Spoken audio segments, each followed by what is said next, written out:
Lots of information there to take in, and interesting to hear the link between psychosocial, safety, climate, drugs and alcohol, and how the relationship with ensuring a mentally healthy workplace sort of coexists. So again, we've got 11 minutes of question time. So again, we've got roving mics. Please put your hand up if you've got any questions for our expert panelists here, and we can continue this conversation. I might start off by asking, is there a recognised tool that could be accessed by people to do that measurement in their workplace for psychosocial climate? Psychosocial safety climate. Oh, shall I grab a mic? Hello. Yes, the PSC 12. You can find it is publicly available and it can be used. Not for commercial gain, that would be a breach of intellectual property. But we do find that contacting our centre to implement it in the first instance and then to learn how to monitor it ongoing. And then we tend to find that the people in your own workplace seem to be pretty good at maintaining it. So the PSC 12 is where you would start. There's also a whole bunch of other tools that you can use to measure the other hazards in the workplace, like your job demands, work pressure, emotional demands, the resources and support as well. But the PSC 12 is a good place to start. Okay, the gentleman over here. No running, please, Sarah. We're down to one roving mic, so a little bit of a delay in between. Question for Dr. Bailey. With your PSC, will it identify specific levels, like is the problem with upper management, middle management, or the worker, or is it just going to identify that here's the silo that you're examining and there's a problem there?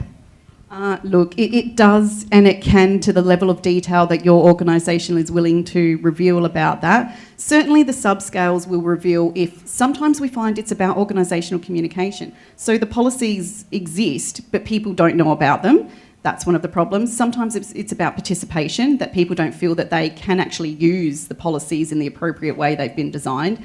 But we do find that management priority and management commitment, those two subscales, they come up a lot in relation to certain outcomes.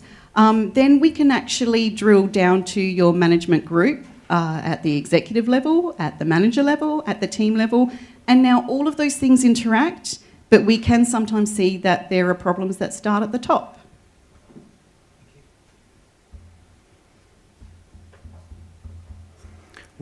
Sorry, there's a gentleman at the back.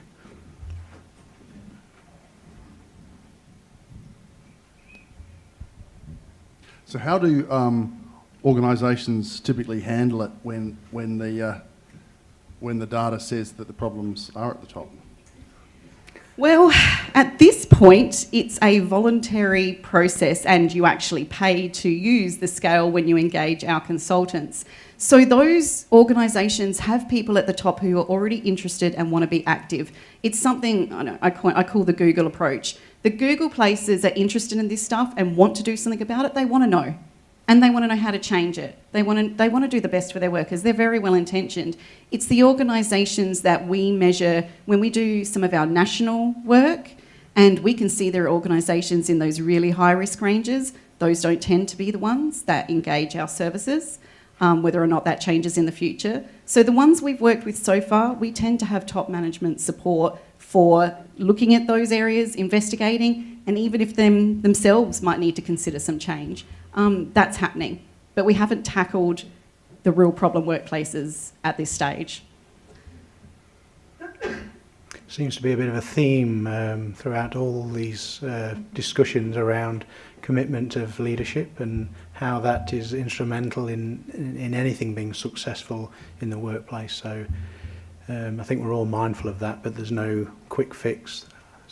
Brochures on the desk, sublime messaging through a pipe system in the workplace may help, but it is a question that often gets raised around leadership and the commitment.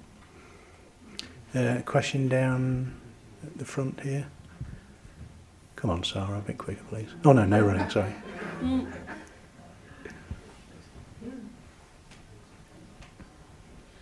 This is a question for Professor Pidd. with regard to alcohol and drug use in the workforce, how do you recommend addressing those mid-level habits within the workforce? We get a lot, every time I talk about health with my workers, we get a lot of, it's none of your business what I do when I'm not here. Do you have any tips on how we can help our workers?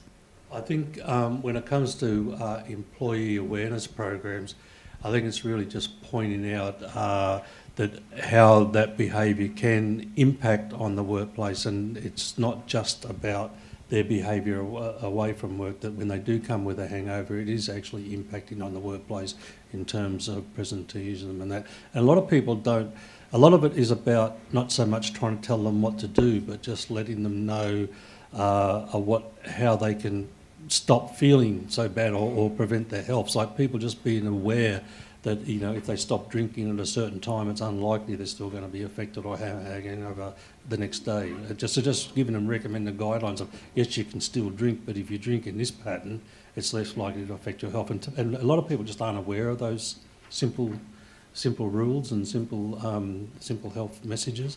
So embedding your employee awareness around not just how the policy works, but what are some of the health and safety implications for their well-being, and always put it back to it's about your well-being. It's not about us trying to improve absenteeism rates. It's about a healthy workforce is a happy workforce, and it's about looking after your well-being and incorporating them into wider messages of general health in general, but also worker well-being in general. So we're developing, part of this DASA project, Drug and Alcohol Services project that we're doing with the workplaces, we'll be developing a series of toolbox topic sheets, which will be around a range of issues, but will eventually always come back to a certain degree towards drug and alcohol use. And people, and that's just about getting and it's about having that conversation and getting the level of conversation going so that people talk about these issues as a normal well-being workplace issue and they're happy to talk about it.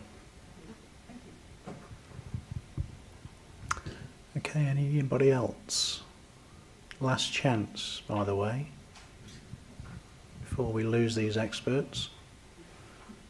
I might just ask another question if I may. Yesterday we heard all about integrated approach, and you did touch on that slightly earlier, Tess.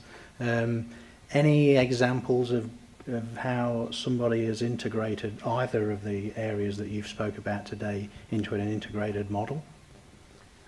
I think the construction industry, and there's a person from the construction industry here who South Australia operates a little bit different, but in New South Wales what they've done is rather than looking at these as isolated things, they're looking at an overall fit for work and worker well-being approach rather than focusing on, okay, fatigue is one or psychosocial factors as another, work stress as another, and alcohol, but a workplace wellness approach.